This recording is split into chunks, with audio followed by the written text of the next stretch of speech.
আপনারা নিশ্চয়ই শুনেছেন মহারাষ্ট্রের পুনেতে প্রচুর মানুষের বিভিন্ন ধরনের প্যারালাইসিস হচ্ছে, হাত পা দুর্বল হয়ে যাচ্ছে, শ্বাস নিতে পারছে না, ধীরে ধীরে ভেন্টিলেশনে চলে যাচ্ছে এবং অনেক মানুষের অনেক করুণ পরিণতিও হচ্ছে। রোগটা কি? 1916 সালে দুজন ডাক্তার এবং একজন ইলেকট্রোফিজিওলজিস্ট, নার্ভের বিশেষজ্ঞ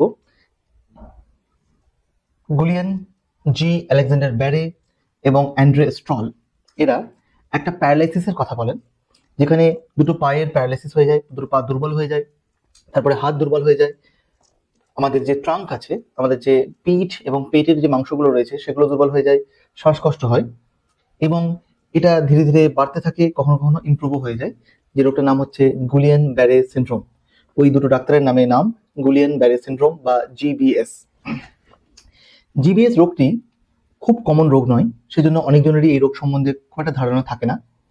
দেখা গেছে প্রতি 1 লাখ মানুষের মধ্যে 1 থেকে 2 জনের এই রোগ হতে পারে, মানে লাখে একটা বলা চলে।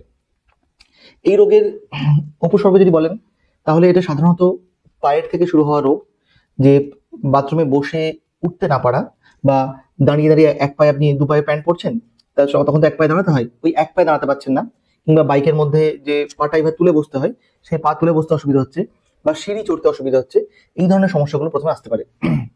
বা শুধু এক জায়গায় অনেকক্ষণ ধরে দাঁড়াতে পারছেন না, এই প্রবলেমও হতে পারে। মানে পায়ের উপরের দিকের মাংসের সমস্যা প্রথমে হতে পারে, তারপরে পরেই বা একসঙ্গে পায়ের নিচের দিকের মাংসের সমস্যা, মানে জুতো বা আপনি যে চপ্পল পরে আছেন, চপ্পলের যে গ্রিপ, দুটো আঙুলের মাঝখানে যে ধরে থাকার যে ক্ষমতা, সেটা দুর্বল হয়ে যেতে পারে, পা থেকে চপ্পল খুলে যেতে পারে। বা যখন আপনি হাঁটছেন তখন পাটা যে আপনাদের মাটিতে যে পড়ছে আবার উঠছে, এই যে মুভমেন্টটা, এটাও কম হয়ে যেতে পারে, বা হোঁচট খেয়ে পড়েও যেতে পারে। অনেক মানুষের পায়ে একটু ঝিনঝিন ভাবও অনুভব হতে পারে। এটা সাধারণ সিমটম। ধীরে ধীরে এটা হাতেও আসে। হাতের সিমটমের মধ্যে ধরুন চিরুনি করতে অসুবিধা হতে পারে, মাথার উপর জল ঢালতে অসুবিধা হতে পারে, বা উপরে কিছু সেলফে কিছু আছে সেটা পারতে অসুবিধা হতে পারে, মানে হাতের এই মুভমেন্টটা দুর্বল হয়ে যেতে পারে। ধীরে ধীরে হাতের এই মুভমেন্টগুলো দুর্বল হতে পারে, যেমন ধরুন আপনি আলু ছানতে পারছেন না, ভাত মাখাতে পারছেন না, বা রুটি ছিঁড়তে পারছেন না, এই ধরনের সিমটম। বা পেন ধরতে পারছেন না, পেন ধরতে একটু গ্রিপটা মনে হচ্ছে মুঠির হাতের মুঠোর যে টাইট ভাবটা সেটা একটু কম মনে হতে পারে, এই ধরনের সিমটম আসতে পারে, এবং হাতেও ঝিনঝিন হতে পারে। সাধারণত এই রোগের সিমটম উপসর্গগুলো পা থেকে শুরু হয়, কিন্তু 100 ভাগের মধ্যে 10 ভাগ পেশেন্টের এই রোগের সিমটম হাত থেকেও শুরু হতে পারে। এবং এর সঙ্গে সঙ্গে কিছু কিছু মানুষের সিমটম আরো বেড়ে গিয়ে তাদের শ্বাসকষ্ট হতে পারে, মুখের দুর্বলতা হতে পারে, মানে ধরুন খাবার গিলতে গিয়ে খাবার একদিক দিয়ে গড়িয়ে পড়ে যাচ্ছে, কথা জড়িয়ে যাচ্ছে, কিংবা কথাটা নাকে নাকে এইভাবে কথা বলছে, এরকম হয়ে যেতে পারে। চোখ ঢুলে যেতে পারে, এরকম চোখ একদিকে ঢুলে যেতে পারে, চোখে ডাবল দেখতেও পারে। কিছু কিছু মানুষের শুধুমাত্র ইমব্যালেন্স, যে হাঁটতে গেলে সে ব্যালেন্স পাচ্ছে না ঠিক করে, এটাও একটা সিমটম হতে পারে। সাধারণত দেখা গেছে এই যে সিমটমগুলো হয়, এই সিমটমগুলো রোগ শুরু হওয়া থেকে শুরু করে 2 সপ্তাহ পর্যন্ত বাড়তে থাকে। 4 সপ্তাহ পরে এই রোগটার সিমটম আর বাড়ে না, 2 থেকে 4 সপ্তাহ এই রোগটা মোটামুটি স্টেবল হয়ে যায়। 4 সপ্তাহ পরে গিয়ে এই রোগটা যদি সাধারণত বাড়ে না, যদি বাড়ে তাহলে এটা জিবিএস নয়, অন্য রোগে পরিণত হয়।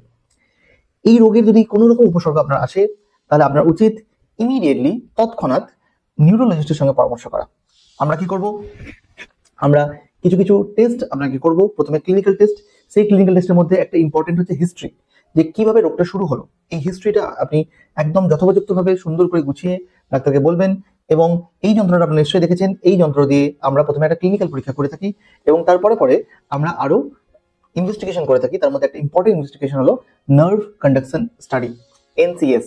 এই নার্ভ কন্ডাকশন স্টাডির মধ্যে আমরা নার্ভগুলোকে চেক করে থাকি।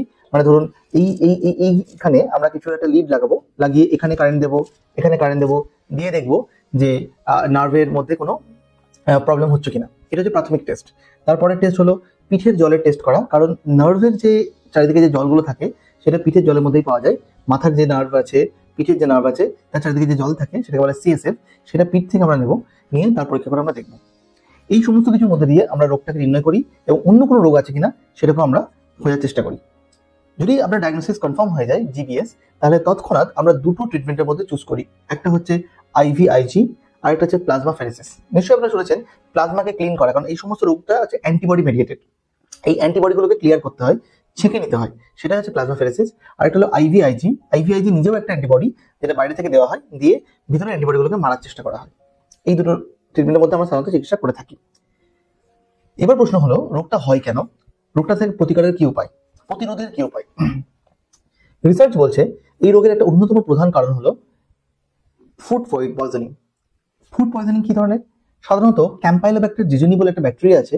এই ব্যাকটেরিয়ার ফুড পয়জনিং হলে আপনার ডায়রিয়া হতে পারে, ভমিটিং হতে পারে, এবং তার 1-2 সপ্তাহ পরে বা 2 মাসের মধ্যে এই জিবিএস এর সিমটমগুলো আসতে পারে। এটা কেন হয়? কোনো ধরনের ব্যাকটেরিয়া বা ভাইরাস যখন আমাদের শরীরে ঢোকে তখন আমাদের বডি চেষ্টা করে সেই ব্যাকটেরিয়া বা ভাইরাসটাকে মারা। তাহলে সেই ব্যাকটেরিয়া বা ভাইরাস মারতে গিয়ে বডি যে অ্যান্টিবডি তৈরি করে, যে প্রতিরোধ তৈরি করে, সেই প্রতিরোধই আমাদের বডির নার্ভের বিরুদ্ধে গিয়ে কাজ করে, যেটা আমাদের নার্ভকে নষ্ট করে। তার মানে ব্যাকটেরিয়া বা ভাইরাস মারতে গিয়ে আমাদের নার্ভকেই আমাদের বডি নষ্ট করে ফেলে। সেই জন্যই নার্ভ নষ্ট হয়ে গিয়ে জিবিএস এর সিমটম শুরু হয়। ওই জন্য আমরা যে ওষুধগুলো দিই সেগুলো অ্যান্টিবডিকে নষ্ট করারই ওষুধ। এবার প্রশ্ন হচ্ছে আর কি কি কারণে জিবিএস হতে পারে? তার মানে ভেবে দেখুন, ঠিক যে কারণে আমাদের ইমিউনিটি হঠাৎ করে চাঙ্গা হয়ে যায় তখন জিবিএস এর একটা প্রবলেম হতে পারে। যেমন ধরুন ভ্যাকসিন, কিছু কিছু ভ্যাকসিন দিলে, এবং রিসার্চে দেখা গেছে কখনো কখনো কোভিড ভ্যাকসিনের কিছু কিছু টাইপেও জিবিএস এর প্রবণতা বেড়ে গিয়েছিল। ভ্যাকসিন মানে টিকা।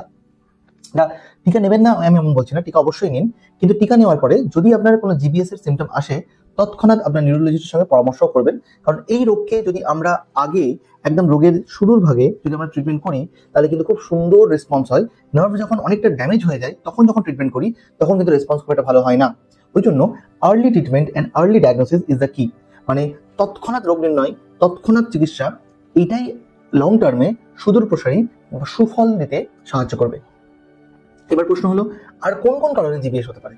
দেখা গেছে কিছু কিছু ভাইরাল ইনফেকশন এবং সিএমভি, ইবিভি, এই সমস্ত ভাইরাল ইনফেকশনের পরেও জিবিএস হতে পারে। একটা জিনিস মাথায় রাখবেন যে আমাদের জিবিএস শুধুমাত্র যে এই ধরনের ইনফেকশনের পরেই হয় তা নয়, অনেক ধরনের এনভায়রনমেন্টাল ফ্যাক্টরও আছে, কিছু কিছু পরিবেশগত সমস্যাও আছে যে জন্য জিবিএস হয়। অনেক কিছু এখনো আমাদের জানা যায়নি। যদি আপনার কোনো জিবিএস এর সিমটম হয় তাহলে আপনাকে জানতে হবে সেই সিমটমটাকে আর্লি ডায়াগনোসিস করা ইম্পর্টেন্ট, এবং ওই রোগের আর অন্য কোনো রোগ ওর সঙ্গে থাকতে পারে কিনা সেটাও জানা ইম্পর্টেন্ট। জেনে দুটোরই ট্রিটমেন্ট দেওয়াটা খুব দরকার। যদি আপনার জিবিএস এর সিমটম থাকে, সাথে সাথে যদি আপনার ভিটামিন B12, ভিটামিন B1 এগুলো যদি কম থাকে তাহলে সাথে সাথে ওগুলো ট্রিটমেন্ট করাও জিবিএস এর সিমটমকে কমাতে অনেকটা হেল্প করবে। তার কারণ ভিটামিন B1 আর ভিটামিন B12 এগুলো নার্ভের একটা গঠনমূলক কাজ করে। যদি কারো জিবিএস হয়ে নার্ভ ড্যামেজ হয় তার বডিতে যদি এই ভিটামিনগুলো কম থাকে তাহলে তাদের ড্যামেজের পরিমাণ আরো বেড়ে যায়। ওই জন্য অ্যান্টিবডি, প্লাজমা এই সমস্ত থেরাপি ছাড়াও সাথে সাথে তাদেরকে হাই ডোজের ভিটামিনও দেওয়া হয়ে থাকে। একটা জিনিস জানবেন, আমার লাইফে আমি হাজার হাজার জিবিএস পেশেন্ট ট্রিট করেছি। উপরওয়ালার কৃপায় বেশিরভাগ জিবিএস পেশেন্টই খুব তাড়াতাড়ি ট্রিটমেন্ট করলে পরিপূর্ণ সুস্থতার দিকে যায়। অযথা ভয় পাবেন না, বাইরের খাবার যত সম্ভব এড়িয়ে চলার চেষ্টা করবেন, কারণ সেই খাবারগুলো থেকেই ফুড পয়জনিং হওয়ার একটা চান্স থেকে যায়।